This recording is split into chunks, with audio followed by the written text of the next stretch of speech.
Thank you, Mr. Chairman. I'm trying to grasp all this, and I appreciate your coming back in. We've had some interesting discussions here in this committee with you.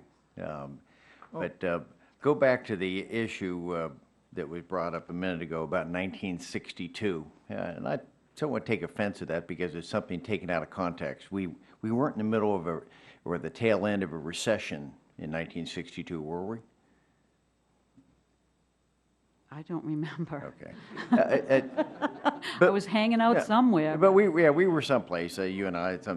But that was a different time. And I don't think anyone's saying that there's not a can-do ability. But right now, we have 9.1% unemployment. We just got announced last month that there were no job increases whatsoever across America.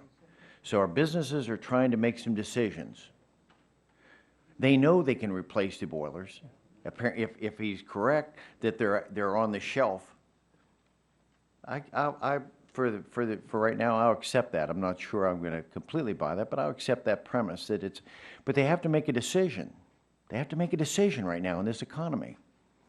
And over the break, I had an opportunity to visit 2 lumber producers in West Virginia, and both of them pleaded with me to give us time, more time. They've gone to they're talking to the banks. First, they're saying we meet some standards now. We're not polluting under the old standard. We're meeting some standards. We're meeting Clean Air Act. We're meeting the EPA standard. We're meeting those standards. And for someone to tighten the bolt right now under this economy is threatening them, because there's already one other major manufacturer in West Virginia lumber, the head of boiler, went out of business due to this economy. We're hearing because of the Dodd-Frank, some of the banks are not as anxious to loan money to the lumber industry now in this economy because it's a risky loan in this economy. So there's some reservation for that. So they're asking us, the one company, it was $6 million. They've already got an estimate to make this replacement. And they're trying to, how do I make this choice? Because their own analysis has said if they do make this investment, the likelihood of their company surviving over a period of time, it won't be. They know it's marginal right now. They've lost money for the last 2 years, and to go out and borrow $6 million more puts 600 people at risk. 600 people.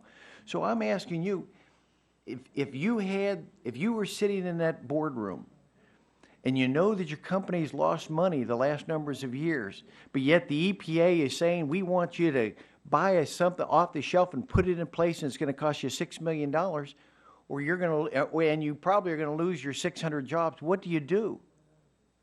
What would you do under that? What is their business? What's wrong with their business decision to ask for a delay until this economy gets a little stronger and they can be more competitive? What's the matter with that?